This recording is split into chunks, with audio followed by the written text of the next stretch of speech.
उपक्रम पुण्यात, पुण्याच्या बाहेर आणि परदेशातही सातत्यानं करत आलेले आहेत. आज महान गायक मोहम्मद रफी यांच्या जन्मशताब्दी आणि त्याच्या 45व्या पुण्यतिथीच्या पूर्वसंध्येला आज आपण एक पुस्तकाचा प्रकाशन समारंभ या ठिकाणी आयोजित केलेला आहे. माझे मित्र सुभाष जाधव गेली 30 वर्ष हे माझे मोठे बंधू कोथरूडमध्ये राहतात. चित्रपट समीक्षा म्हणून त्यांनी अनेक वर्ष काम केलेले. आम्ही गेली अनेक वर्ष कोथरूडमध्ये राहतो आणि त्यांचा माझा परिचय मी जेव्हा सांस्कृतिक क्षेत्रामध्ये मी सुरुवात केली त्यावेळेस कुठेतरी बातमी यावी आपली म्हणून मी त्यांच्या पाठीमागे लागायचो किंवा कार्यक्रम झाला जरा बातमी छापा म्हणून त्याच्यामध्ये. पण आज 30 वर्षानंतर ती वेळ राहिलेली नाही, कारण समाजच्या व्यासपीठावर अनेक मान्यवर मंडळी अमिताभ बच्चनपासनं, लता मंगेशकरांपासनं, आशा भोसलेंपासनं, बाळासाहेब ठाकरेंपासनं अनेक मंडळी समाजच्या व्यासपीठावर आजपर्यंत येऊन गेलेली आहेत आणि सातत्यानं वेगळे उपक्रम करण्याच्या माध्यमातून संवाद काम करत असते. आज या स्वरसम्राट मोहम्मद रफी या ग्रंथाचा प्रकाशन सोहळा जेव्हा आम्ही ठरवला त्यावेळेस कोणाच्या हस्ते करावा असं आमची सगळ्यांची चर्चा सुरू असताना आम्हाला आमचे ज्येष्ठ बंधू आणि आमचे मार्गदर्शक माझे नाट्य क्षेत्रातले जे मोहम्मद रफीचे चाहते आहेत आणि त्यांच्या आयुष्यातली सुरुवात त्यांनी गाण्याने सुरू केली. ऑर्केस्ट्रामध्ये सुरुवातीला ते गायचे आणि त्याची या रंगभूमीवर त्यांनी सुरुवात केली. ते आदरणीय अभिनेते मोहन जोशी यांचं नाव आम्ही ठरवलं आणि ते आज प्रत्यक्षात या ठिकाणी उपस्थित आहेत. या वयामध्ये सुद्धा परवा शूटिंग संपून ते काल पुण्यामध्ये आलेत आणि आजच्या कार्यक्रमाला या ठिकाणी ते उपस्थित आहेत. त्यांचे या ठिकाणी दोन्ही संस्थांच्या वतीनं मी आभार मानतो. आणि मी जेव्हा पुस्तक द्यायला त्यांच्या घरी गेलो सकाळी तर ते पुस्तक बघितल्यानंतर पहिल्यांदा ते पुस्तकाच्या पाया पडले. म्हणजे किती मोहम्मद रफींचे चाहते आपल्या लक्षात येतील. आणि अर्धा एक तास मी घरी होतो, ते पुस्तक सगळे चाळत होते आणि मला म्हणले सुनील मी शूटिंगला उद्या चाललो आहे आणि हे पुस्तक घेऊनच मी शूटिंगला जाणार आहे. आणि आज आपण सभागृहामध्ये बघितलं हे सगळे मोहम्मद रफींचे चाहते. मला माहिती की आमच्यासाठी तुम्ही आलेले नाही त्याच्यामध्ये आणि तो योग आम्ही साधला. आज गांधी साहेब पण या ठिकाणी उपस्थित आहेत, प्रत्येक जोशी सर या ठिकाणी उपस्थित आहेत, संवादच्या निकिता मोगे या ठिकाणी उपस्थित आहेत आणि आम्ही या कार्यक्रमानिमित्ताने मग एक चांगला कार्यक्रम करावा म्हणून आमचे मित्र ज्येष्ठ गायक गफार मोमीन यांना विनंती केली की जेव्हा जेव्हा असे वेगळे कार्यक्रम होतात तेव्हा आम्ही सरांना विनंती करतो की तो कार्यक्रम झाला पाहिजे. उद्या पण त्यांचा बालगंधर्वला कार्यक्रम आहे मोहम्मद रफींच्या पुण्यतिथीनिमित्त, पण आज त्यांनी मान्य केलं की आज मी इथे सगळी गाणी आणि या प्रकाशन समारंभानंतर तुम्हाला सगळी मोहम्मद रफींची छान गाणी ऐकायला या ठिकाणी निमित्ताने मिळणार आहे. मी आपली जास्त वेळ घेणार आहे कारण हे जे हिंदी संगीत रंगभूमीवर आणि हिंदी संगीत क्षेत्रामध्ये जी मोठी मंडळी होऊन गेली, लताबाई असतील, नंतर मोहम्मद रफी, किशोर कुमार, आज सुद्धा एक 100 वर्षानंतर हा चाहता वर्ग इथे येतो. त्यामुळे त्यांचं किती मोठं काम आहे आपल्या लक्षामध्ये येतं. त्यामुळे आज मुद्दामून पुण्यतिथीच्या आदल्या दिवशी आम्ही हा कार्यक्रम या ठिकाणी आयोजित केलेला आहे. ही मोठी माणसं मोठी का असतात, त्यांची जी पुस्तक जर तुम्ही वाचलं तर त्या सुभाषचंद्र जाधवनी खूप वेगळे किस्से त्याच्यामध्ये सांगितलं आहे.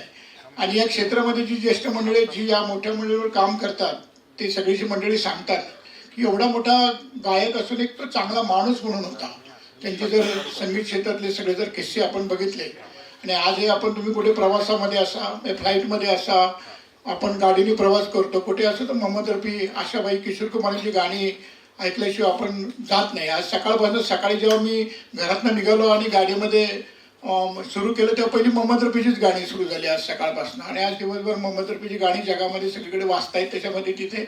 आणि मग मी म्हणलं हा चांगला योग आहे. मग जाधव सरांना म्हणलं की आपण आज या ठिकाणी करू. आणि अचानक 8 दिवसापूर्वी कार्यक्रम ठरला, त्या हॉल मिळाला आणि मग मी ते साहित्य परिषदेला रिक्वेस्ट केली की काही करून आम्हाला हॉल द्या. आज छोटा हॉल आहे त्याबद्दल क्षमस्व, पण आज काही करून आम्हाला हा कार्यक्रम आदल्या दिवशी करायचा होता कारण ही वेळ चांगली होती म्हणून आम्ही छोटा का हॉल महिना पण तो आज कार्यक्रम होणं आवश्यक होतं म्हणून आपण त्याच्यामध्ये आज हिचं आयोजन केलं आहे. आज सकाळमध्ये सुद्धा एक चांगला लेख मोहम्मद रफींबद्दल आलेला आहे, तुम्ही वाचला असेल सगळ्यांनी त्याच्यामध्ये. आणि ही सर्व मोठी मंडळी आहे या क्षेत्रामध्ये होऊन गेल्यानंतर एक लिजंड आहे या सगळ्या क्षेत्रातली. 100 वर्ष, 150 वर्ष, 200 वर्ष असतील तर ही मंडळी आपल्याला विसरू शकत नाही.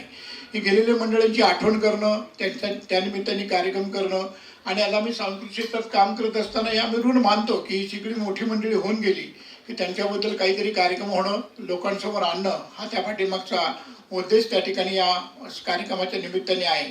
आमचे प्रतीकचे जोशी जे आहे, प्रतीक प्रकाशनचे, मी खूप वर्षी त्यांना ओळखतो. संगीत क्षेत्रातली जेवढी जेवढी मोठी मंडळी आहेत त्यांची सर्व पुस्तकांची प्रकाशन प्रकाशनच्या जोशी सरांनी केले. तर जोशी सरांसाठी आपण टाळ्या वाजूया. आणि तुम्ही जर पुस्तक बघितलं तर हल्ली प्रकाशक पुस्तक विकली जातात की नाही नेहमी आरडाओरडा करतात, पण तो एवढा मोठा खंड केला जोशी सरांनी. मी जेव्हा आम्ही भेटलो नंतर सगळ्यात चालल्यानंतर त्यातले असतील फोटो, त्यातली असलेली माहिती ही खूप मोठी आहे त्याच्यामध्ये. म्हणजे त्या पुस्तकाच्या मूल्यापेक्षाही त्या पुस्तकामध्ये जे मोहम्मद रफीबद्दल सांगितलंय, बोललं आहे, लिहिलं आहे तो खूप मोठा ग्रंथ आहे. आणि मला असं वाटतं की मी पण पुस्तकप्रेमी आहे, मी पण पुस्तकं वाचतो. मी महाराष्ट्रामध्ये असं एवढं मोठं पुस्तक मोहम्मद रफीबद्दल बघितलं नाही. एकमेव पुस्तक असं आहे की जे मोहम्मद रफींच्या सर्व आयुष्याच्या कारकिर्दीचा आढावा त्या पुस्तकामध्ये घेतलेला आहे त्याच्यामध्ये. त्यामुळे मी जोशी सरांचं अभिनंदन या ठिकाणी करतो. दुसरं अभिनंदन आमच्या जाधव सरांचं करतो, कारण गेली अनेक वर्ष संगीत क्षेत्रात समीक्षा म्हणून काम करत असताना त्यांनी अनेक मान्यवर मंडळींची पुस्तकं त्यांनी लिहिली आहेत. पहिला त्यांचा योग आला की मला देवेन वर्मांच्या हस्ते आम्ही त्यांच्या पहिल्या पुस्तकाचं प्रकाशन केलं, दुसऱ्या पुस्तकाचं एक प्रकाशन केलं आणि तिसरं हे प्रकाशन समाजच्या माध्यमातून आज या ठिकाणी होत आहे. देवेन वर्मांच्या घरी जायची माझी संधी सुभाष जाधव सरांना मिळाली. त्यावेळेस पुण्यामध्ये देवेन वर्मा पुण्यामध्ये राहायला आलेले होते आणि सकाळी असे छानपैकी आम्ही गप्पा मारायला देवेन वर्मांच्या घरी गेलो. जाधव सरांनी आम्ही 1-1.5 तास देवेन वर्मांच्या घरी गप्पा मारल्या. त्यानंतर त्या पुस्तकाच्या प्रकाशनाला आले. अशी खूप मोठी मंडळी आहेत की ज्यांच्याबद्दल सुभाष जाधवांनी लिहिलेलं आहे आणि प्रत्येक प्रकाशनी त्यांचं प्रकाशन केलेलं आहे. मी आज जास्त या ठिकाणी बोलणार नाही, कारण गांधी सर मला म्हटले मला काय असं बोलायचं आहे. गांधी सरांचा चित्रपटाविषयी खूप अभ्यास आहे. म्हणजे ते उद्योग क्षेत्रामध्ये असले तरी त्यांचा हा गाण्याचा संग्रहाचा खूप मोठा उद्योग त्यांच्या पाठीमागे आहे त्याच्यामध्ये. त्यामुळे मग अशी गप्पा मारताना म्हणले सुनील मी आज बोलणार आहे. म्हटलं फक्त बोला, फक्त नंतर गाण्यांचा कार्यक्रम आहे, नंतर भाषणांचा कार्यक्रम नको व्हायला त्याच्यामध्ये तिथे. आणि मोहन जोशी पण आज मोहम्मद रफीबद्दल बोलणार आहेत.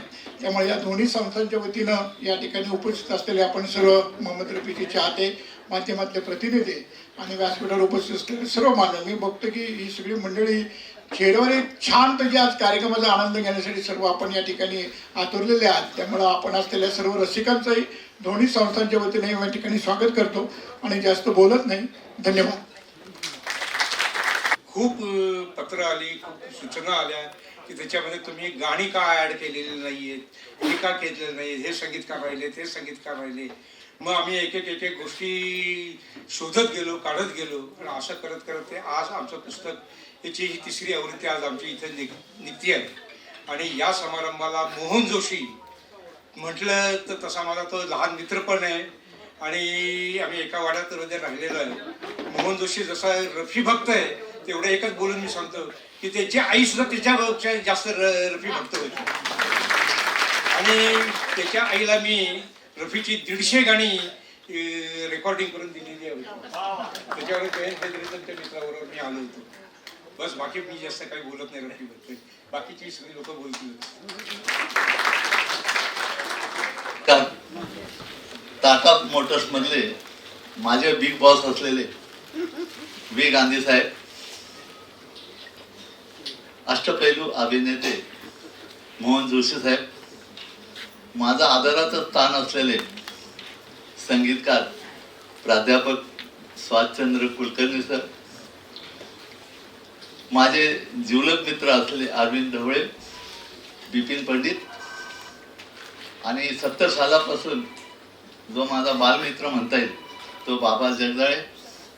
आमच्या टाटा मोटर्समध्ये मला फोंगशे काका दिसतात, नंदू घोडबोले दिसतात, सुलभा आगाशी पण आमच्या साहित्य कला यात्रेच्या आमच्या सभासद आणि उपस्थित बंधू भगिनी.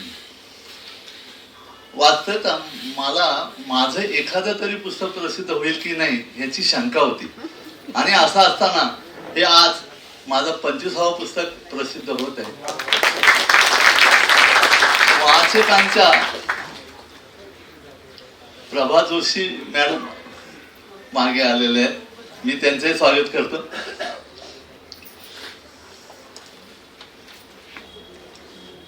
आज वाचकांच्या प्रचंड प्रतिसादामुळे बोलबोल म्हणता माझ्या पुस्तकांचा आज रौप्य महोत्सव साजरा होत आहे. ही माझ्या दृष्टीने अत्यंत आनंदाची गोष्ट आहे. माझ्या पहिल्या पुस्तकाचं प्रकाशन करताना सुनील महाजन आणि निकिता मोघे यांचं खूप सहाय्य झालं होतं. आणि आता 25व्या पुस्तकालाही याच दोघांचं मला खूप सहाय्य मिळते. या दोघांचं वरून मी कदापि विसरणे शक्य नाही. मित्रांनो, जोशी साहेब म्हणजे मोहन जोशी साहेब आणि माझं अनेक प्रकारचं नातं आहे. पहिलं नातं म्हणजे ते सिने कलावंत आहे, मी सिने पत्रकार.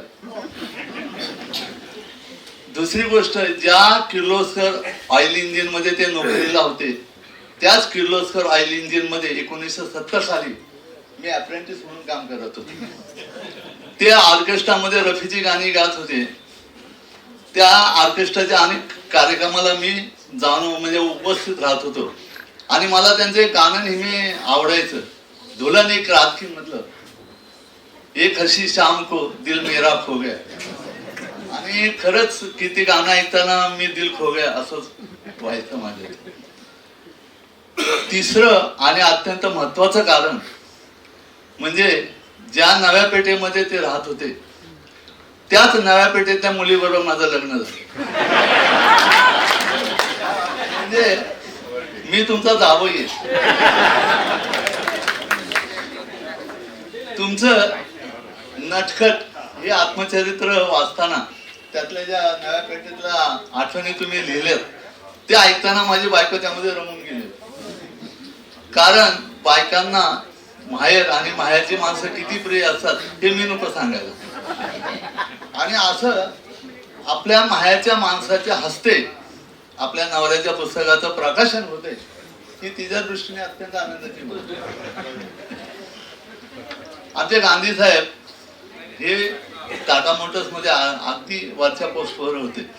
असं असताना सुद्धा त्यांनी त्यांच्यातली रसिकता जागृत ठेवलेली. त्यांच्याकडे अत्यंत प्रचंड गाण्याचा संग्रह आहे. इतका संग्रह आहे की मला वाटतं की कदाचित भारतीकडे सुद्धा तेवढा संग्रह नसेल. आणि मला ज्यावेळी मी पुस्तकं लिहितो त्यावेळी माझ्या दृष्टीने ते माझ्या विकिपीडिया आहेत. कारण कुठेही मी अडलो की मी त्यांना फोन करून त्यांना त्रास देतो आणि त्या गाण्याची माहिती मिळवतो. इथे अर्चना पाटणकर अजून आलेत की नाही मला कल्पना नाहीत, कारण त्या ठाण्यावरून निघाल्यात तिथे. म्हणजे जसे गांधी साहेब माझे विकिपीडियात तशा या ठाण्याच्या अर्चना पाटणकर या माझ्या गुगल ताई आहेत. याचं कारण मित्रांनो की ज्या म्हणजे त्यांची माझी ओळख झाल्यानंतर अलीकडचे काळात माझ्या 3-4 पुस्तकं जी प्रसिद्ध झाली त्या प्रत्येक पुस्तकाच्या वेळेला त्यांची मला खूप मदत झालेली. विशेषतः कव्वालीवरचं आम्ही एक पुस्तक केलं त्याच वेळी तर त्यांनी इतक्या कव्वाल्या मला मिळवून दिल्या की ज्या कव्वाल्या मी कधी ऐकल्या नव्हत्या. आणि हे पुस्तक लिहिताना यातला उपेक्षित संगीतकार आणि त्यांनी दिलेली रफीची चांगली गाणी हे प्रकरण मी संगीतकार लहान रफी महान असं प्रकरण लिहित होतो. आणि या प्रकरण लिहित असताना की काही गाण्याच्या वेळेला मी अडायचो, कारण काही गाण्यांचे शब्द थोडे अर्धवट ऐकायला म्हणजे आठवायचे मला किंवा त्याची चाल आठवायची, पण ते संपूर्ण गाणं आठवायचं नाही. आणि रात्री 11 वाजलेले असायचे. आता 11 वाजता रात्रीच्या 11 वाजता फोन करणं, ती एखाद्या महिलेला फोन करणं हा म्हणजे असभ्यपणाच आहे. म्हणजे मला कळत होतं पण वळत नव्हतं. याचं कारण ते रफीचं गाणं मला एवढं त्रास देत होतं, एवढं हे करत होतं की कुठून तरी ते गाणं मिळालं पाहिजे. आणि मी रात्री 11 वाजता आमच्या या गुगल ताईला फोन करायचो आणि गुगल ताई बिचारी मला न कंटाळता आणि काही म्हणजे तक्रार न करता ती मला गाणं पाठवायची. बरं एक गाणं नाही पाठवायचे, त्याला बोनस म्हणून ती आणखी 2-3 गाणी पाठवायची की त्यातलं एखादं गाणं मी कधीच ऐकलेलं नसेल. त्याशिवाय काही वेगळ्या संगीतकारांचे गाणे आणि मला म्हणायचे की बघा हे कदाचित तुम्ही ऐकलं असेल आणि ऐकलं नसेल तर ऐका. तर अशा ह्या गुगल ताई म्हणजे एक गुगल ताई एक विकिपीडिया या 2 पिलरवर माझ्या या पुस्तकाची भिंत उभी आहे. आणि त्यात रफीसाठी वाटेल ते करणारा रसिक प्रकाशक मला भेटलेले. यामुळे एक असं सुंदर आणि खूप संग्रहात ठेवावं असं पुस्तक मी लिहू शकतो. आता मित्रांनो, रफीबद्दल सांगायचं झालं तर आपल्या सगळ्या पिढीला रफीने झपाटून टाकलेलं आहे. आपण पहिलं पाऊल कधी टाकलं, पहिलं आई कधी म्हटलं, या प्रश्नाची उत्तर आपल्याला नाही देता येतं. तसंच रफीचं गाणं आपण पहिल्यांदा कधी ऐकलं, रफीने आपल्याला कधी झपाटून टाकलं, आपण त्याच्या कधी प्रेमात पडलो आणि रफी हा आपल्या आयुष्याचा भाग अविभाज्य भाग कधी बनला हे आपल्याला नाही सांगता येणार असं म्हणतात. पण एक गोष्ट मात्र खरी की पौगंडावस्थेत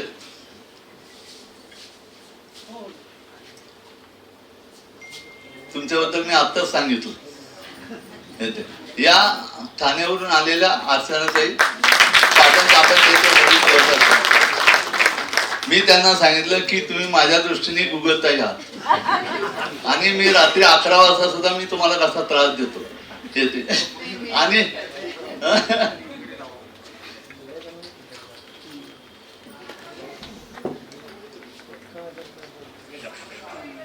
एक गोष्ट मात्र खरी की पावगंडा वस्तीत प्रवेश करायला, पदार्पण करायला, सिनेमाचं वेड लागायला आणि सिनेमातली गाणी, रफीची गाणीच्या प्रेमात आपण पडायला ही एकच गाठ पडली.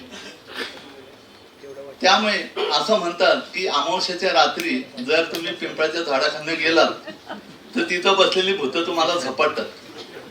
म्हणजे खरं की खोटं मला माहित नाही, पण या रफी नावाचा हा जो गोड गायक जो मानगुटीवर बसलाय त्या तारुण्यावस्थेत, आज वयाची मी 70 ओलांडली, आता 75 गाठी, तरी हा काही माझ्या मानेवरचा उतरायला तयार नाही. लहानपणीचा एक किस्सा आठवतो मला. लहानपणी आईने रात्री जेवणाच्या वेळेला श्रीखंड केलं होतं आणि जेवताना मला म्हणली की बाबू, कारण मला लहानपणी माझ्या घरचे सगळे बाबू म्हणायचे, सुभाष बाबू म्हणून बाबू म्हणायचे सगळे. तर आई म्हणली बाबू श्रीखंड कसं झालं. मी पटकन म्हणलं अगदी रफीच्या आवाजासारखं गो. तुम्हाला सांगतो आईने असलं कानाखाली आवाज काढला ना की रफीच्या तानेवर तो वर्तन करणार होता.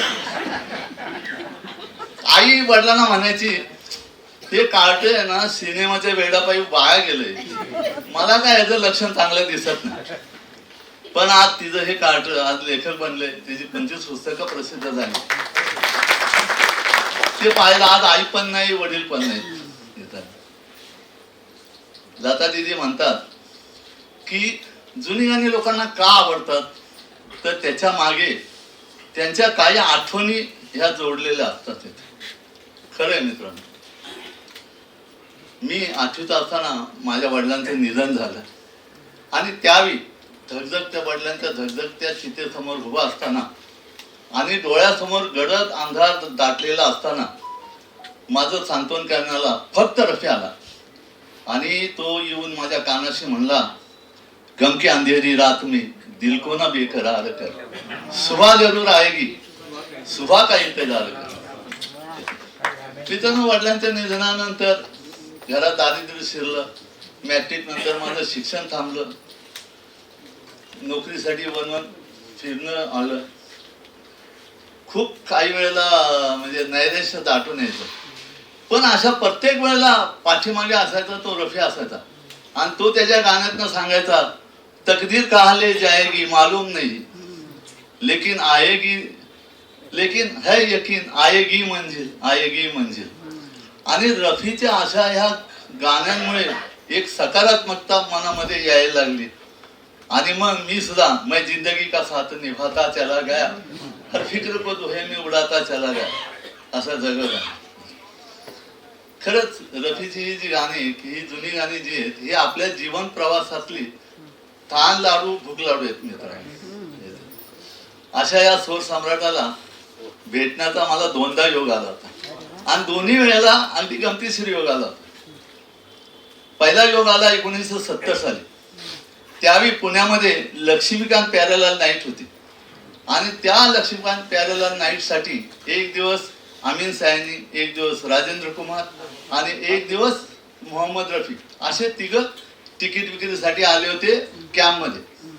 मी त्यावेळी गन्सपेठमध्ये राहत होतो आणि नेमकी मला सेकंड शिफ्ट होते त्यावेळी. आम्ही आमच्या मित्रांना घेऊन सायकलवर गेलो आणि तिथे त्या लाईनीत उभं राहिलो तिकीटात.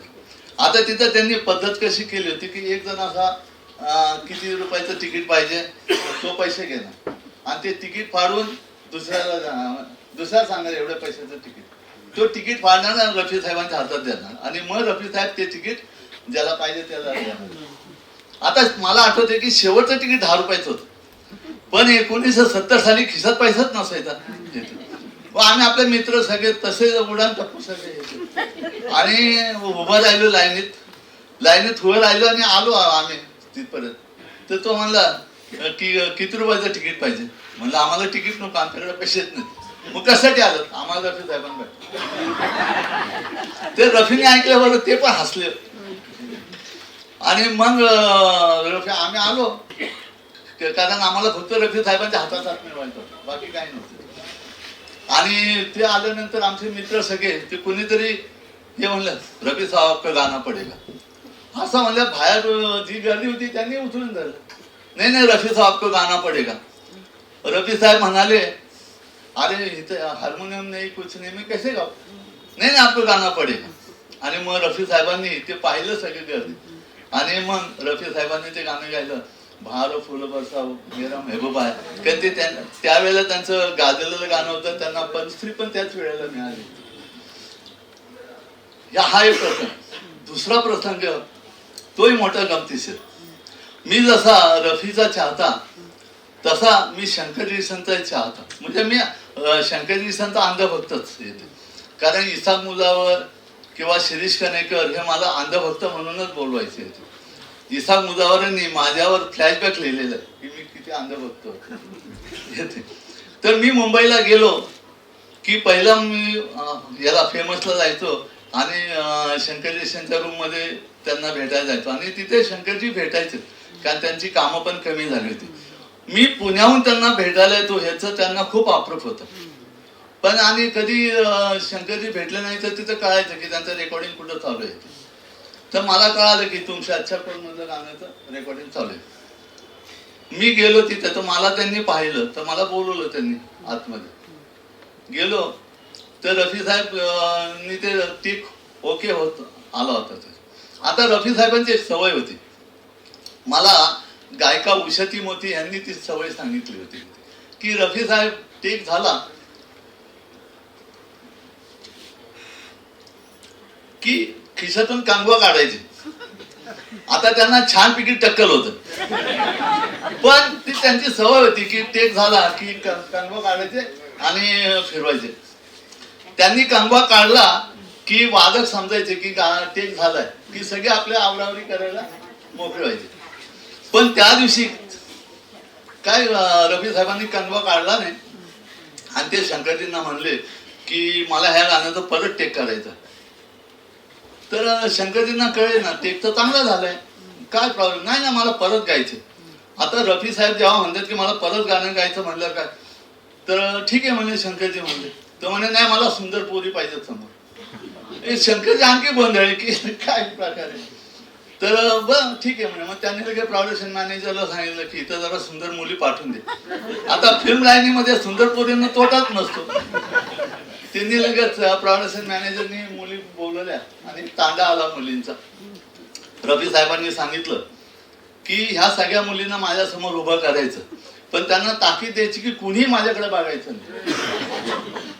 आणि तसं झालं आणि मग टेक सुरू झाला आणि रफी साहेब गायला लागले त्या मुलींकडे हात करत किस किस किस किस.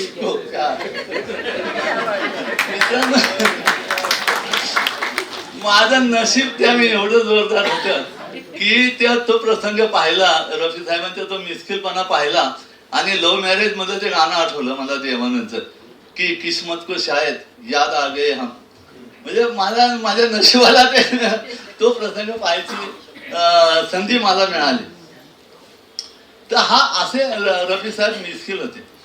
रफी साहेब जेवढे मिस्किल होते तेवढाच हा माणूस म्हणजे जेवढा गायक म्हणून महान होता तेवढाच हा माणूस म्हणूनही महान होता. या पुस्तकामध्ये मी रफी गाता, रफी दाता या प्रकरणामध्ये रफीच्या मधील माणुसकी आणि रफीच्या दातृत्वाचे अनेक किस्से सांगितले येते. मित्रांनो, 45 वर्षापूर्वी आणखी एक सांगायचे की ह्या पुस्तकामध्ये खूप दुर्मिळ गाणी आहेत की जी पाटणकर मॅडमने आणि आमच्या गांधी साहेबांनी दिलेली, किती मुद्दाम मित्रांनो ती गाणी ऐका, कारण आज युट्यूबवर ती गाणी सगळी उपलब्ध आहेत तिथे. 45 वर्षापूर्वी रफी साहेबांच्या निधनाची बातमी जेव्हा कानावर आली तेव्हा मला चटकन वूड हाऊस या जगप्रसिद्ध कादंबरीकाराचं एक वाक्य आठवलं.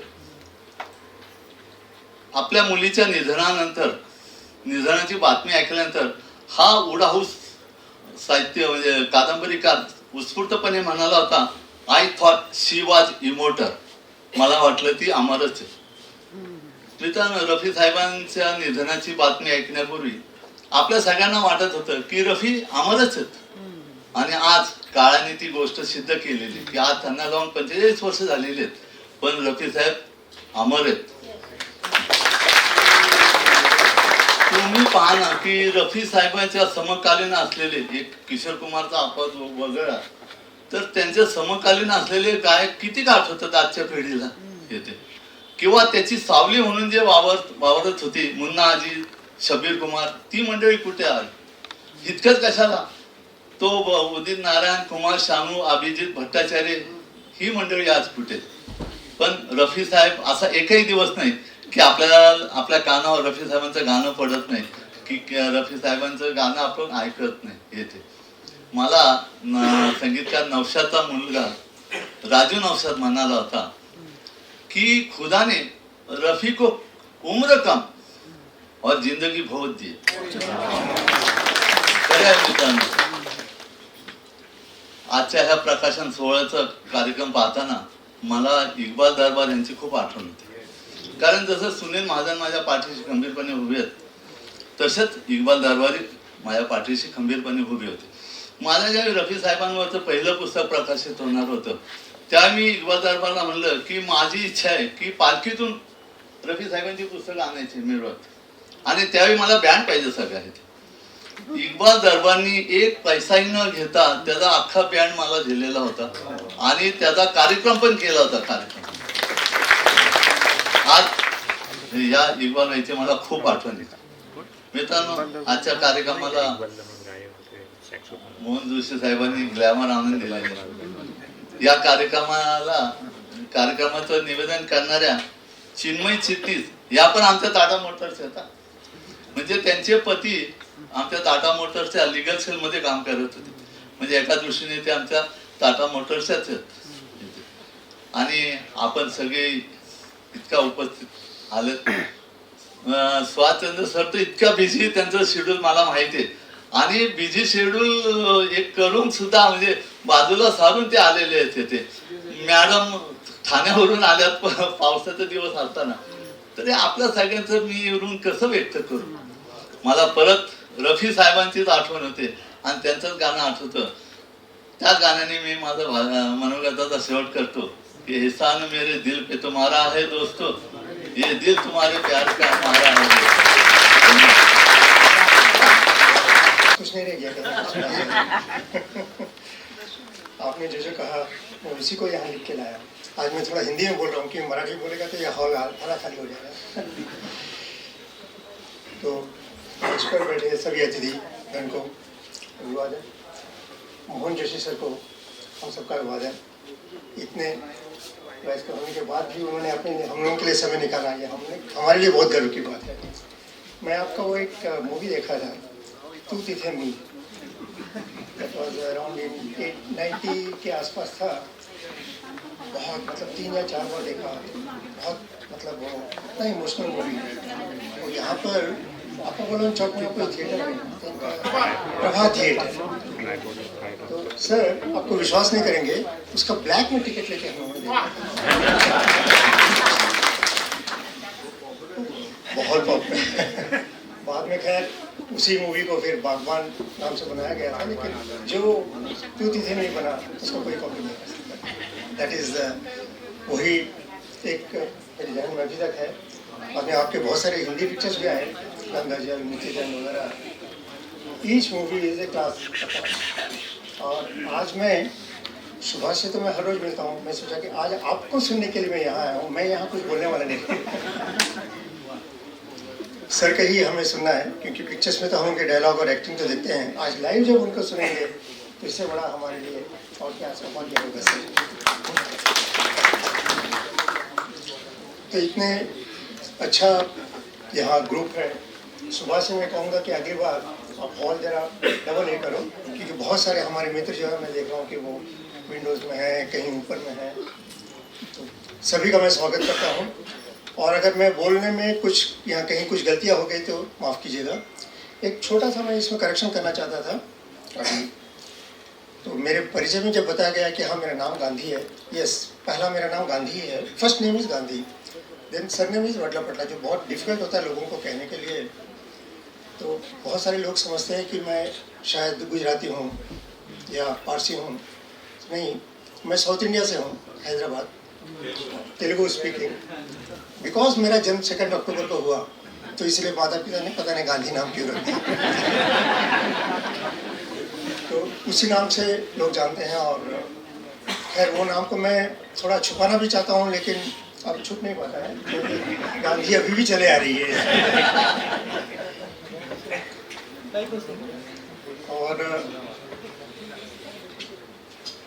जहाँ तक रफ़ी के बारे में अगर मुझे बात करने के लिए कहा जाए, तो ऐसा कोई भी चीज़ हम लोग के पास आज नहीं है जो सर ने कहा कि विकिपीडिया या गूगल ताई या जितने भी हैं सभी कुछ मालूम है। आज इंटरनेट में हम अगर देखेंगे तो आज के बच्चे कहते हैं कि हम एक्सपर्ट हो सो एंड सो। रफ़ी साहब के हर एक चीज़ मुझे मालूम है, कब पैदा हुए, कहाँ उन्होंने अपना ट्रेनिंग लिया और कैसे वो आगे बढ़े।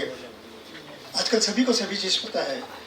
लेकिन मैं एक ही कहना चाहूँगा कि बहुत सारे लोग सिर्फ छोटी सी प्रसिद्धि पाने के लिए अपने जो भी वो पोस्ट करते हैं उसको कभी भी वो ऑथेंटिसिटी उसका चेक नहीं करते हैं।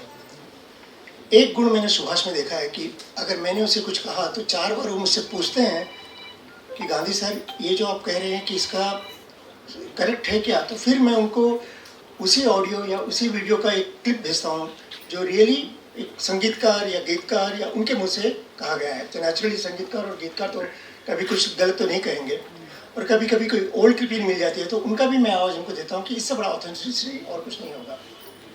मुझे एक छोटा सा मौका मिला था, हरमिंदर सिंह जो हिंदी फिल्म कुछ का उन्होंने 5 या 6 संस्करण निकाले थे, तो उनके साथ काम करने का, तो उस दौरान मुझे काफ़ी इंटरेस्ट बढ़ गया और मैं फिल्म आर्काइव में हमेशा जाने लगा और वहाँ से बहुत सारे रिसर्च किए। तो भाग 3 भाग 4 में मैं हरमिंदर सिंह के साथ काम करके बहुत कुछ मैं भी सीखा और उन्हें भी यहाँ से मटेरियल वहाँ को देने लगा। तब से मेरी रुचि थोड़ी और बढ़ गई। दूसरा और एक कारण है कि जैसे हम सब जानते हैं कि हम सब टाटा मोटर्स के ही हैं, तो हम सब के लिए ट्रांसपोर्ट के लिए बसेस प्लांट से लेके कोथरूड तक, मैं कोथरूड में ही अपना करियर स्टार्ट किया था। जमशेदपुर में मैं पैदा हुआ हूँ, लेकिन ट्रेनिंग में पूना में ही आके ज्वाइन किया था 1978 में एज ए ग्रेजुएट ट्रेनर, और 78 से मैं पूना में ही हूँ।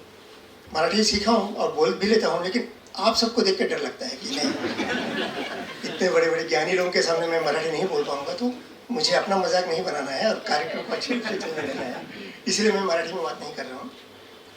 तो हम जब कंपनी से थके आ रहे, जब शाम को 5 बजे बैठते थे, बहुत पहले जब हम लोग 4-5 बजे वहाँ से निकलते थे 5 बजे, तो सुहास भी कभी कभी हमारे बगल मेरे बगल में आके बैठ जाता था। मेरी एक आदत है कि यहाँ से कोथरूड से जब हम पिंपरी जाते हैं, सो अप्रॉक्सीमेटली वो 45 मिनट्स या 1 आवर का वो जर्नी होता था। तो एक वॉकमैन लेके मैं चला करता था। This I am talking about early 80s। तो हमेशा वो वॉकमैन सुनता था और बाकी सब लोग गप्पा गोष्ठी वगैरह करते हैं। तो सुबह जाके मुझसे पूछता था कि आप क्या कोई व्याख्यान सुन रहे हो या कोई गुरुजी का व्याख्यान। मैंने कहा कि नहीं, मैं कोई व्याख्यान वगैरह नहीं सुनता हूँ, मैं सिर्फ पुराने फिल्मी गाने सुनता हूँ जो मुझे पसंद है। तो उसने भी अपना कुछ इंटरेस्ट दिखाया, और जब दिखाने के बाद हम लोग दोनों ने जब आदान प्रदान करना शुरू किया, तो सुभाष मेरे लिए वेट करता था। अगर मैं 5 बजे की बस से नहीं आ पाऊँ, उसके बाद में और एक ओवरटाइम की एक बस होती है 6 बजे या कभी 7 बजे, तो ये रुक जाते थे और हमारे डिपार्टमेंट में आते थे कि नहीं गांधी साहब, मुझे आपके साथ ही वो चलना है। तो मैंने कहा कि मेरे पास ऐसा क्या है जो मेरे साथ है, घर को छोड़ के हम लोग साथ में बैठ रहे थे। तब लगता था कि हाँ ये सही संगीत प्रेमी है। मैं उनसे ज़्यादा सीखने की कोशिश करता था, मेरे बोलने से ज़्यादा मैं उनसे ज़्यादा सीखने की कोशिश करता था। और वैसा मैं भी करने लगा कि पहले फ़ोन करके उसका डिपार्टमेंट में पूछ लेता कि सुभाष आज कितने बजे घर जा रहे हो, तो कहता था कि मैं इतने बजे। तो हम लोग दोनों बस में बैठ के कम से कम 1 घंटा का सफ़र साथ में रहता था। हम लोग काफ़ी कुछ अपना नोट्स या कुछ जो कुछ हम लोग जानते थे, तभी तो ये विकीपीडिया या गूगल का कोई नहीं हुआ था। तो हर छोटी चीज़ को हम लोग वेरीफाई करने के लिए कभी बुक्स में लिखते थे या कभी बुक्स को रेफ़र करके टेलीफोन करके हम लोग बहुत लोगों से पूछा करते थे। टेलीफोन भी ऐसा होता था कि अगर हम एसटीडी करें यहाँ से कानपुर तो उसके डबल चार्ज होते थे, 4 टाइम चार्ज होते थे। हम रात को 10 बजे तक वेट करते, जब BSNL हाफ चार्ज कर दे तो हम चलो आप हम तो हाफ चार्ज करते। हरविंदर सिंह को मैं बोला करता था कि मैं 10 बजे कॉल करूँगा या सुबह 6 का पहले कॉल करूँगा। तो बोलते गांधी हर रोज़ मत किया करो। तो मैंने हर रोज़ ने सिर्फ सैटरडे संडे को ही आपको करूँगा। तो ऐसे हम लोगों ने इन्फॉर्मेशन कलेक्ट करना शुरू किया और ये जो लत है धीरे धीरे एक आदत सी बन गई कि हाँ, जब भी हम लोग कुछ भी मटेरियल या बाद में हम लोग उसको डिस्कस करते हैं उसका ऑथेंटिसिटी हमें होना चाहिए कि कोई भी ऐसा चीज़ ना लिखें जिसमें हम श्योर नहीं है कि ये बात जो रफ़ी साहब के लिए लिखी गई है और किसी संगीतकार के बारे में लिखी गई है, तो इसे बिना हम वेरीफाई के कभी भी इसको प्रकाशन नहीं करेंगे। आज 25 पुस्तक सुभाष यादव ने जो किए हैं, हरमिंदर साहब ने मुझे फ़ोन करके कहा कि every point is well written. और उन्होंने जब हमारी बात हुई थी तो कहते थे कि बहुत उन्होंने काफ़ी मेहनत किया है, तो इसलिए फिर से एक बार हम उनको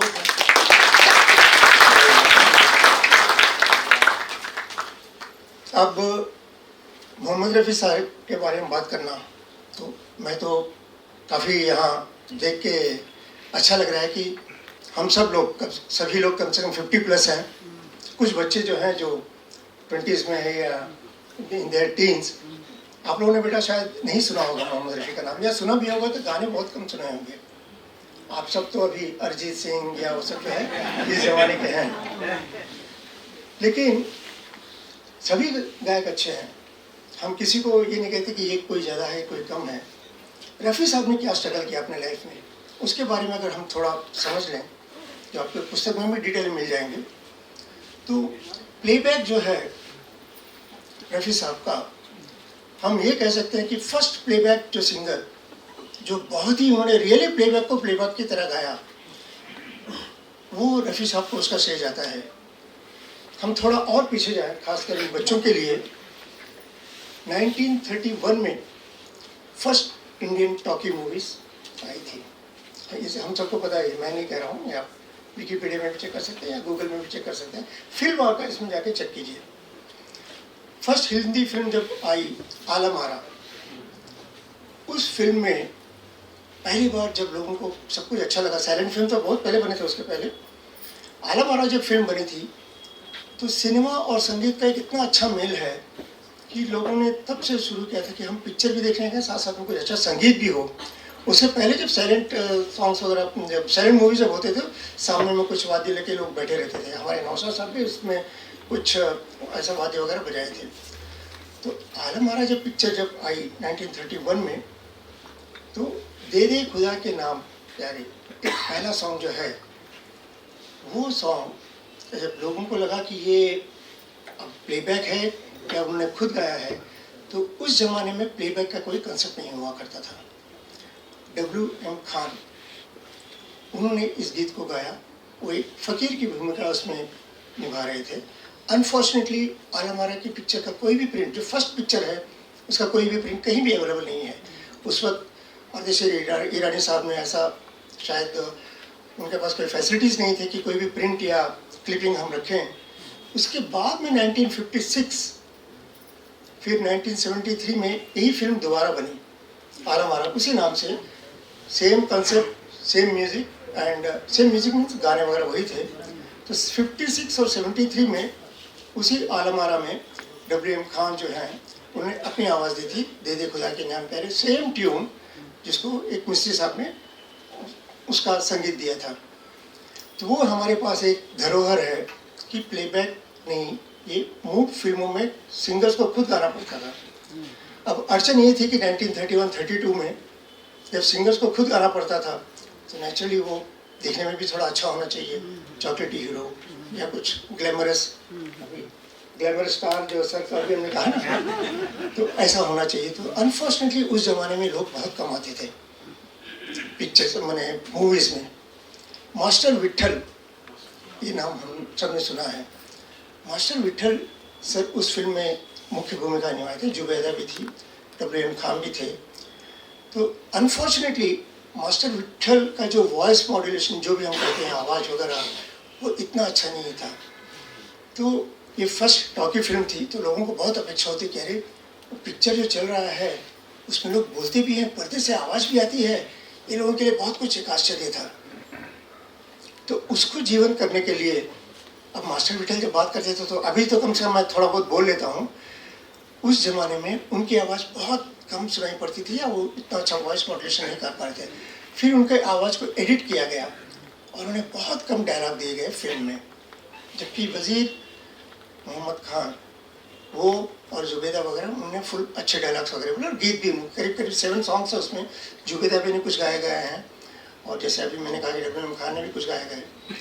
तो धीरे धीरे जब लोग पिक्चर्स में आने लगे, साइलेंट पिक्चर्स में, तो हम सबको पता है कि पाचला अपने लीला चिटनीस ने भी कुछ गाने गाए हैं, अशोक कुमार ने भी गाने गाए हैं।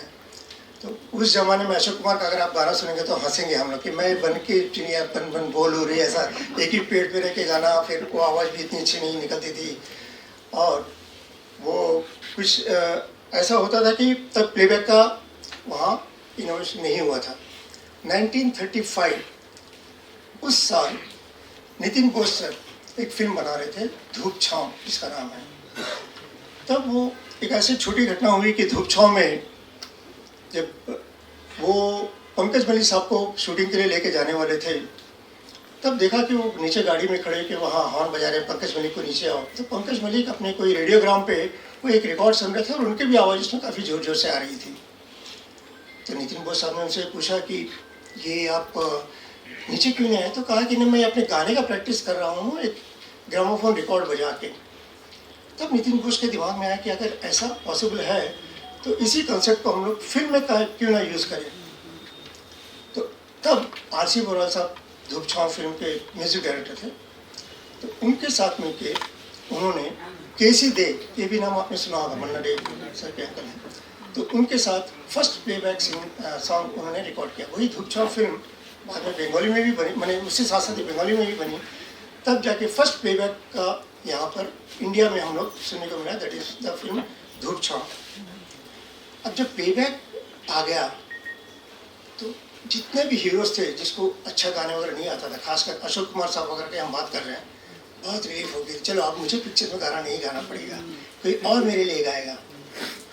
खासकर इन बच्चों के लिए मैं ये कह सकता हूँ, पड़ोसन फिल्म आप लोगों ने सब देखी होगी बेटा, महमूद की,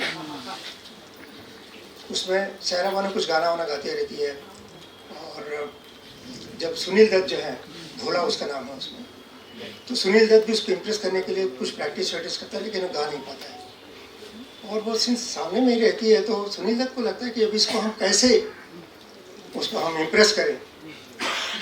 तब वो कॉन्सेप्ट हो, किशोर कुमार वगैरह उसके साथ जितने भी मंडली में थे, तो बोलते कि तुम एक काम करो, खिड़की में जाके खड़ा हो जाओ, तुम ऐसा मुंह हिला देना, पीछे से हम गाएंगे।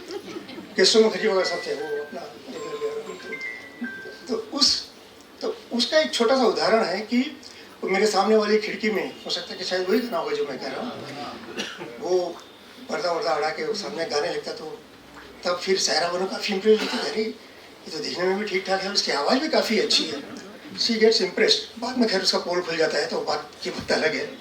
So that is what the playback which Indian films have got that first time to get that opportunity from 1935। उसके बाद से 44 में रफ़ी साहब को पहला मौका मिला, हमारे श्याम सुंदर साहब ने उनको एक मौका दिया था। श्याम सुंदर साहब भी उसको कैसे मिले, वो भी एक बहुत छोटा सा घटना है, आप सबको पता होगा, मैं एक रिपीट कर रहा हूँ कि जब रफ़ी साहब 13 साल के थे, सुल्तानपुर लाहौर के पास में, तब एक छोटा सा वहाँ फंक्शन हुआ था और रफ़ी साहब अपने भाई के साथ, उनके बड़े भाई के दोस्त हैं हमीद, उनके साथ वो वहाँ फंक्शन में गए थे जहाँ के एल सहगल आने वाले थे।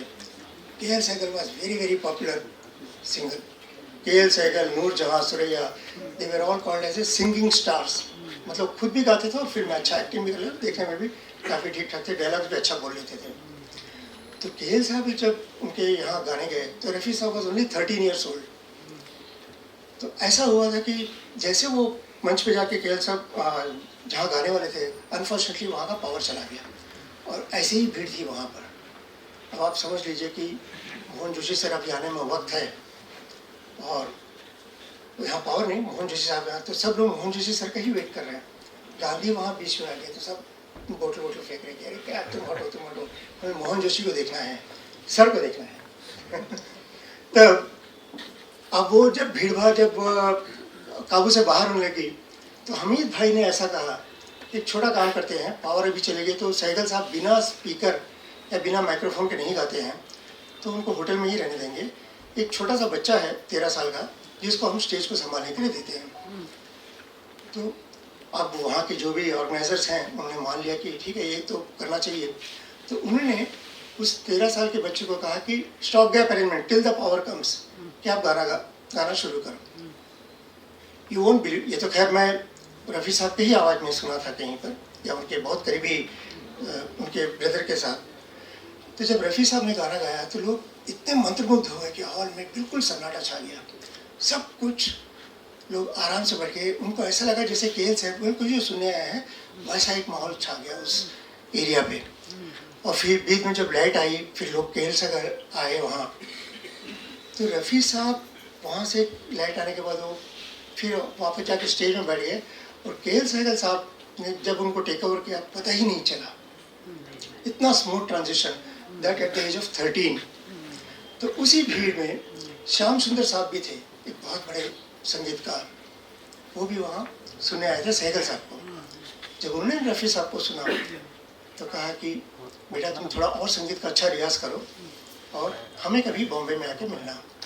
तो हमीद जो रफ़ी साहब के बड़े भाई के जो मित्र हैं उन्होंने रफ़ी साहब को लेके करीब करीब 1944 में Rafi was around 20 years old, 1924 है तो करीब करीब 20 साल के आसपास उन्होंने रफ़ी को ले गए बॉम्बे में। एज प्रॉमिस श्यामचंद साहब उन्हें पहचान लिया, उन्होंने फर्स्ट मौका दिया। एक फिल्म गुल बलोच नाम की एक पंजाबी फिल्म है, सोनिए हीरे ऐसा करके कुछ उसका फिल्म का सॉन्ग पहला है जो उनको गाने का मौका दिया। उसी श्याम सुंदर ने बाद में रफ़ी से एक और ही गीत गवाया, फिल्म का नाम था गाँव की गोरी। वो फिल्म रिलीज हुई थी 1945 में, बट उसके गाने पहले रिकॉर्ड हो गए थे। जबकि नौशाद साहब भी उसी ग्रुप में रहा करते थे, तो उन्होंने भी रफ़ी की आवाज़ को पहचाना और पहला गीत उन्होंने दिया, पहले आप उनकी एक पिक्चर है उसमें उन्होंने एक गीत गवाया था GM दुरानी साहब के साथ में, हिंदुस्तान के हैं हम, ऐसा कुछ लिरिक है। उसके बाद फिर अराउंड उसके बाद में एक बहुत ही सुंदर गाना जहाँ बदला वफा का बेवफाई का यहाँ क्या है, तो वो गाने से रफ़ी साहब नूर जहाँ के साथ वो गाना गाए, वहाँ से वो काफ़ी हिट हो गए। दैट वाज द टाइम। देन फिर रफ़ी साहब ने पीछे मुड़ के नहीं देखा। फिर 1947 में जब देश का विभाजन हुआ, देश आज़ाद हुआ, तो जितने भी पाकिस्तान वगैरह कुछ लोग चले गए और कुछ लोग यहाँ रह गए थे। तो हम तो अपना सौभाग्य मानते थे कि रफ़ी साहब, हालांकि उनकी पैदाइशी लाहौर के पास जो सुल्तानपुर वहाँ हुई थी, ये हमारे साथ रह गए। वो इसलिए रह गए कि हम सबको बहुत कुछ उनसे सुनना था और उनके जो संगीत का हमें आनंद लेना था। तो we are all lucky. Unfortunately उसके ठीक 6 महीने बाद, 1 साल के बाद, जब 48 जनवरी में महात्मा गांधी का जब एसेसिनेशन हुआ, तो उसके कुछ महीने के बाद राजेंद्र कृष्ण साहब ने एक बहुत ही सुंदर रचना की बापू के ऊपर, छोटा सा एक उनका आत्मकथा जैसा, जो करीब करीब 16 या 17 मिनट का है, जो रिकॉर्ड्स में करीब 78 RPM के रिकॉर्ड आते हैं, तो उसके 4 सेट्स में वो गाना है। हुस्नलाल भगत राम ने उसको किया था, कंपोज किया था। That it was a not for film, it was a patriotic song. सुनो सुनो ऐ दुनिया वालों, बापू की ये अमर कहानी, अभी भी मिल जाएंगे, ये सब यूट्यूब में है। उसके रिकॉर्ड्स में वहाँ भिंडी बाजार वगैरह जाके वहाँ से 78 RPM के रिकॉर्ड्स में खरीद के लाता था।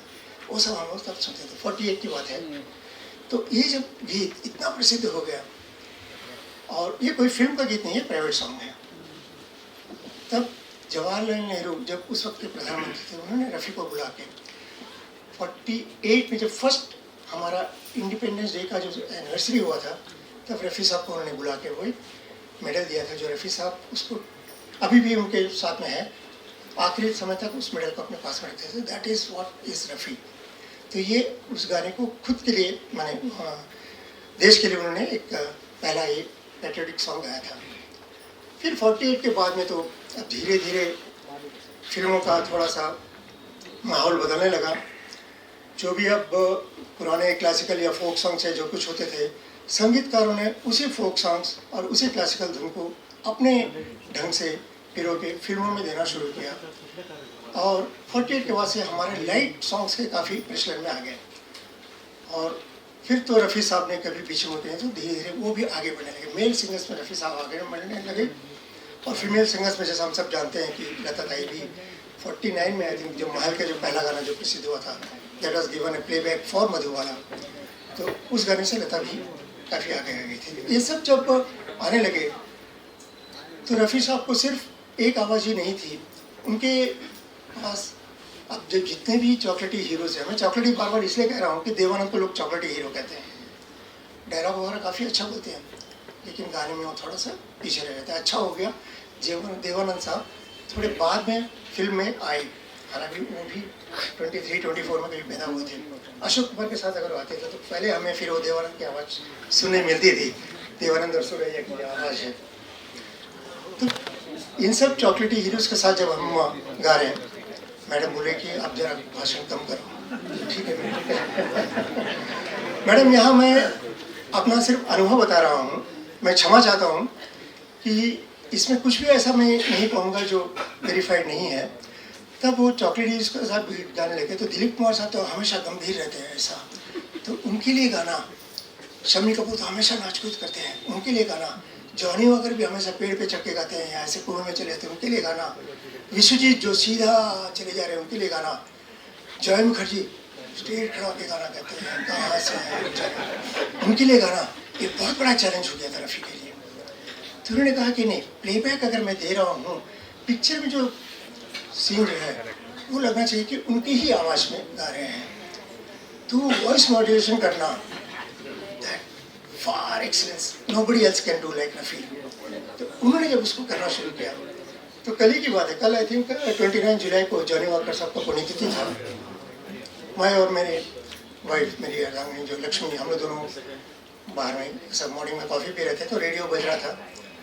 तो उसमें एक सॉन्ग बजा कि अरे वाह वाह वाह वाह ऐसा कैसा होगा, मैं ना प्यार करूँगा, ऐसा ही गाना आपने सुना है कभी? आर पार पिक्चर का गाना है।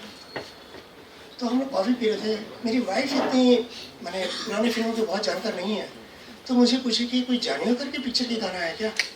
तो आई वाज सो सरप्राइज, मैंने मुझे प्लेजेंट सरप्राइज जिसको हम बोलते हैं, बहुत ही आनंद है कि my wife who spends only 10-20% because of me, she got interested in old songs.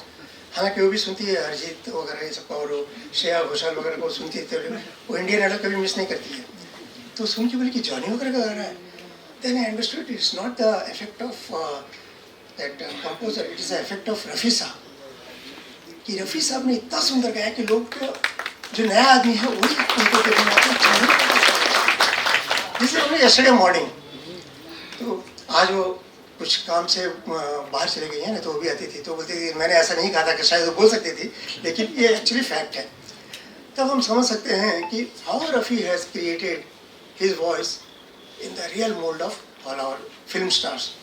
मैं एक या दो गाने के ही उदाहरण लूँगा, तो आपसे कहूँगा, रिक्वेस्ट करूँगा कि आप उस गाने को फिर से एक बार सुना। यहाँ अनफॉर्चुनेटली वो वीडियो और ऑडियो का यहाँ हमें प्रोविज़न नहीं है। हीर रांझा बोल के एक फिल्म आई थी 1970 की, बहुत पुरानी नहीं है, आज से करीब 30-40 साल पहले की फिल्म है। उसमें गीत है मेरी जीवन में तुम आई, क्या क्या है ये सॉन्ग अगर आप सुनोगे, मेरी दुनिया में तुम आई, इट्स अ ब्यूटीफुल सॉन्ग। राजकुमार और प्रिया राजवंशी को इसको पिक्चराइज किया गया है। The beauty of this song is, पूरे सॉन्ग में रफ़ी सिर्फ विस्पर करते हैं, हल्का सा बोलते हैं, अगर मैं उसको गाऊंगा तो शायद मेरे मुंह से आवाज़ भी नहीं निकलेगी, हल्का से बोलते हैं मेरी दुनिया में तुम आई क्या क्या ये बात है। फिर लता है, लता नॉर्मल गाने में गाती है, उसका जब आप वीडियो देखोगे तो you find that Rajkumar is going very close to Priya Rajvanshi, film की जो हीरोइन है ही, और ये गांजा है, वो उसके कान में आके विस्पर कर रहा है till the end. That Madan Mohan sahab ने इतना उसको सुंदर गवाया। Hats off to Rafi Saheb, entire song I would say that one of the best songs of Rafi in the 70s, जबकि बहुत सारे नए संगीत अपने प्लेबैक सिंगर्स आ गए थे, फिर भी उन्होंने जितने अच्छे तरह से गाया, तो hats off to sir Rafi sir. You will enjoy this song audio as well as video, and my request is एक बार इसको आप जरूर देखना इस गाने को। दूसरा ऐसे ही एक सॉन्ग है, हालांकि वो बहुत मैंने बहुत ज़्यादा प्रचलित नहीं हुआ, वो आशा भोसले और रफ़ी राजकुमार बोल के एक पिक्चर आई थी, अब आपको इमीडिएटली कनेक्ट हो गया होगी। राजकुमार पिक्चर में आशा भोसले का जो गीत है मेरी सेंसर सॉन्ग, दिल रूबा दिल पे तू ये सीतम की ये जाए, गाना आपने सुना होगा। हो सकता है कि उस वक्त लोग बोलते थे कि नहीं ऐसा गाने हमें नहीं सुनना है। लता ताई को भी ये गाना ऑफर किया गया था, लता ने कहा कि नहीं मैं ऐसा गाना नहीं गाऊंगी। आशा को जब बुलाया गया तो she said that I will take at par with Latas price, तब मैं गाऊंगी। अब शम्मी कपूर और रफ़ी कहते थे कि नहीं ये गाना वही गा सकते थे, उनको प्राइस अच्छा दिया और आशा ताई और रफ़ी साहब ने गीत गाया। इस गीत का एक ऐसा एक यूनिक पार्ट है, जब ये गाने को वीडियो पे देखोगे या ऑडियो पे भी सुनेंगे तो इसका सबसे लास्ट लाइन जो है, हम भी तो आग में जलते रहे प्यार के शोल, खैर मैं नहीं गा रहा हूँ, हाँ सॉरी, तो वहाँ से अलार्म बज जाएगा। इतना ब्यूटीफुल उसमें रफ़ी ने अपना आवाज़ का मॉड्यूलेशन किया है। That technique is called as A falsetto. It's that technique where a singer can take it to the very high pitch without losing the track and without losing the words. Nobody can do that. 1964 की राजकुमार की film, watch it only for this song. The second interesting part is, is songs में कुछ words भी हैं जो कुछ संवाद बोलते हैं अंतरा में। साधना कुछ बोलती है, शम्मी कपूर उसको कुछ रिपीट करता है, वहाँ रफ़ी कुछ संवाद बोलते थे। वैसे ही जब रफ़ी कुछ बोलता है तो आशा भी कुछ संवाद बोलती है, दोनों संवाद this particular song dialogue with and falsetto, ऐसा जो गाना है too good too good. I mean these are the things जो हम कहते हैं कि ऐसा बहुत समय में ऐसे बहुत सारे।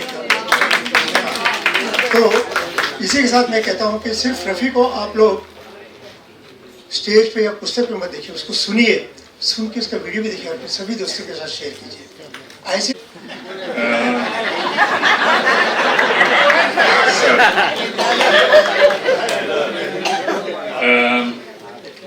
रफी साहेबांच्या स्वरसम्राट मोहम्मद रफी या पुस्तकाचं प्रकाशन झालं असं मी जाहीर करतो।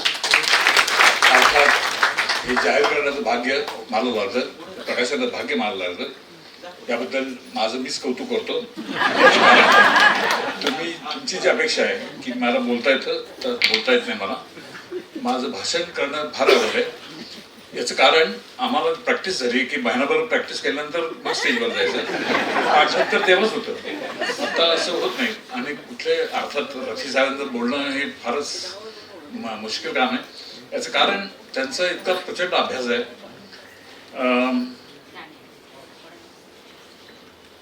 रफी साहेबांचा आवाज ऐकल्याशिवाय माझी सकाळ होत नाही। याचं कारण सकाळी उठल्यानंतर पहिलं गाणं रफी साहेबांचं असतं, यात वादच नाही। हे म्हणजे माझं रफी साहेबांना खरंच प्रेम आहे, मनापासून प्रेम आहे। जर उदाहरण सांगतो मी जेव्हा हिंदी सिनेमात काम करत होतो त्यावेळेला जस्ट गाडी घेतली होती मी, आणि गाडीमध्ये टेप रेकॉर्डर होता। टेप रेकॉर्डरवर सगळी मोहम्मद रफीची गाणी, काही लता मंगेशकर कॉम्बिनेशन होतं आणि आशा भोसले कॉम्बिनेशन। ही मी सांताक्रूजला एक मशीद आहे, त्यात शेजारी तिसरं झाड आहे नारळाचं, तिथे मी गाडी लावायचो रात्री 2 वाजता, आणि ड्रिंक चालू होतं माझं त्यावेळेला, आणि गाणी ऐकायची रफी साहेबांची। फार मस्त वाटायचं, इतकं छान वाटायचं की ते लक्षात राहण्यासारखे दिवस होते. ते दिवस पावसासारखे होते म्हणा, कसेही म्हणा, मला काही वर्णन करता येणार नाही त्या दिवसाचं. याचं कारण ते दिवस फार गोड होते. म्हणून एकदा मी त्यांची जी मजार आहे तिथे गेलो. तर मजार म्हणजे नुसता मातीचा ढीग होता इथे, आणि समोर मधुबालाची मजार होती. ती संगमरवरी दगडाने केली होती. तर मी तिथल्या लोकांना विचारलं रात्रीच 3 वाजता वगैरे, म्हटलं मी तुम्हाला संगमरवरी करून देऊ शकतो का? तर नाही म्हणाले. काय त्यांचं प्रॉब्लेम होते मला माहित नाही, पण कदाचित त्यावेळेचं माझं विचारणं बरोबर नसेल, रात्रीचं विचारणं, पण ठीक आहे म्हणलं. ठीक आहे म्हणलं मी हा असं काहीतरी धुंदीत होतो मी. आणि त्यांना विचारलं मी की करू शकतो का असे, तर ते नाही म्हणाले मला. शेवटी नाराज झालो. परत बाहेर गाडीत येऊन बसलो आणि गाणी ऐकत बसलो. मी कधीही सांताक्रूजवरनं जाताना त्या मजारीपाशी गेलो की सलाम करतो त्याला. याचं कारण माझं प्रचंड प्रेम आहे त्या माणसावर. गाणी ऐकणं हा माझा छंद आहे.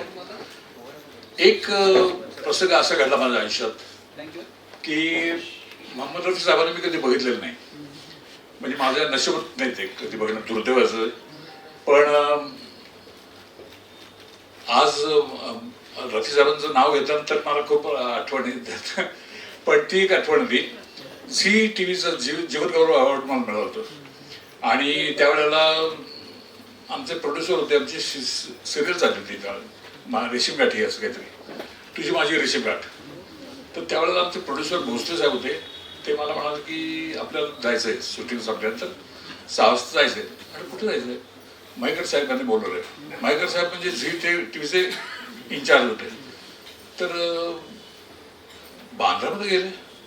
बांद्र्यात कुठे परळला ऑफिस आहे? तर हो म्हणे, पण इथे नवीन काम काढले त्यांनी, भोसले साहेब म्हणाले. आणि रफी साहेबांच्या बंगल्यासमोर उभी गेली गाडी, कॅमेरा वगैरे. तर मी म्हटलं काय इथे कुठं आलं? पण रफी साहेब बघितलं, बापरे. आणि मग माझं थरथरच व्हायला लागलं की इतक्या वर्षी आपण प्रेम करतो, या माणसाचं गाणी ऐकतो, आणि आज आपलं भाग्य की आपल्याला इथे हे भेट म्हणून दिली, गिफ्ट म्हणून आपण. पण खरंच मी जेव्हा गेलो तेव्हा त्यांचा तो अवॉर्ड्स म्युझियम केलं त्यांनी, त्यात बघितलं मी. आणि खरंच सांगतो तुम्हाला, ढसा रडलो मी. त्याचं वर्णन करू शकत नाही. पण खूप महान व्यक्ती, महान गायक. आणि म्हणजे आता या पुस्तकावर तुम्हाला खरंच सांगतो, मी हे पुस्तक वाचलं, इतकी डिटेलमध्ये माहिती दिली. प्रत्येक भक्तानी हे पुस्तक आपली पदरी ठेवा, आपल्या सगळा ठेवावं अशी माझी इच्छा आहे. आणि खरंच मी सगळ्यांनी विकत घ्यावं पुस्तक. आणि सुभाषचंद्र जाधव यांची माझी ओळख 40 वर्षापूर्वी असते, 40-45 वर्ष झाली. मी ॲक्टर आणि ते परीक्षक असे होते त्यावेळेला. आणि हे काय लिहितील ह्याच्यावर भरोसा नसतो आमचा. त्यामुळे कायम सरप्राईज की कसं काय लिहितात का कोणास ठाऊक, त्यांना आवडले नाही आवडले. आणि अशी आमची ओळख होती. पण नंतर ती ओळख वाढत गेली. आज इतकं वाढली की आज त्यांच्या 25व्या पुस्तकाचं प्रकाशन माझ्या हस्ते करण्यात आलं. खरंच मला कौतुक आहे. आणि वकील साहेबांनी पर्टिक्युलरली की त्यांचं पुस्तक उद्घाटन करण्याचं, प्रकाशन करण्याचं भाग्य मला लाभलं. खरंच मनापासून धन्यवाद तुम्हाला.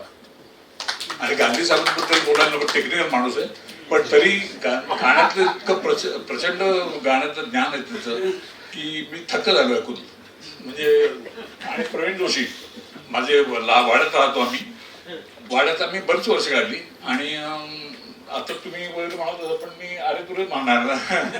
कारण लहानपणापासून त्याला वाढताना बघितलंय आणि त्यांनी मला वाढताना बघितलंय. त्यामुळे तसं पुस्तक फार छान छापलंस तू. खरंच छान, सुंदर. आणि खूप मेहनत घेतली तुम्हाला ठिकाणी राहतात. आणि सुनील महाजन आणि मोघे मॅडम यांच्याविषयी काही बोलणं नकोच आहे. याचं कारण त्यांचा मित्रसंचय इतकं जबरदस्त आहे, इतकं जबरदस्त आहे की डोळे खरं पाणवतात. म्हणजे त्यांचं काम बघून आणि ते मेहनत बघून. आणि म्हणून ही संवाद नावाची संस्था आहे, या दोघांनी 30 वर्ष चालवली. आणि खरोखर वेगवेगळे कार्यक्रम करतात, वेगवेगळ्या क्षेत्रातल्या लोकांना बोलतात आणि खरंच मौज करतात. मी तर माझी इच्छा प्रकट केली की नगरसेवक व्हावं यांनी. की तुम्ही नगरसेवक का नाही होत, कारण तुम्ही इतका मित्रसंच यांचा आणि गावोगावी यायचं प्रश्नच नाही. म्हणजे कार्यक्रम घेतात तर इतकं सुंदर आयोजित करतात की त्यांचं कौतुक करावं तर थोडं आहे.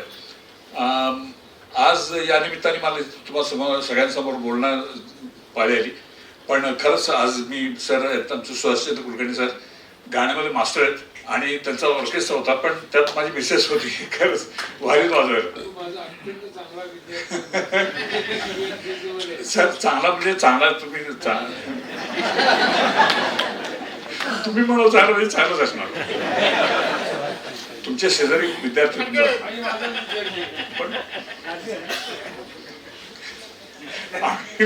आम्ही दोघं कसे आहोत आमचं आम्हाला माहिती.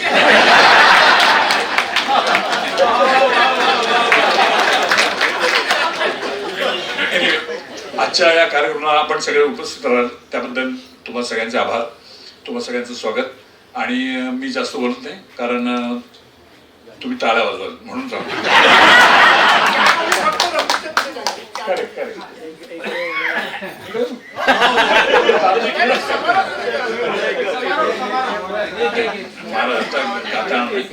समोर मालक बसले आपले, गाण्याचा अधिकार त्यांचा आहे. कपूर भाई सुंदर मी कार्यक्रम बघितला.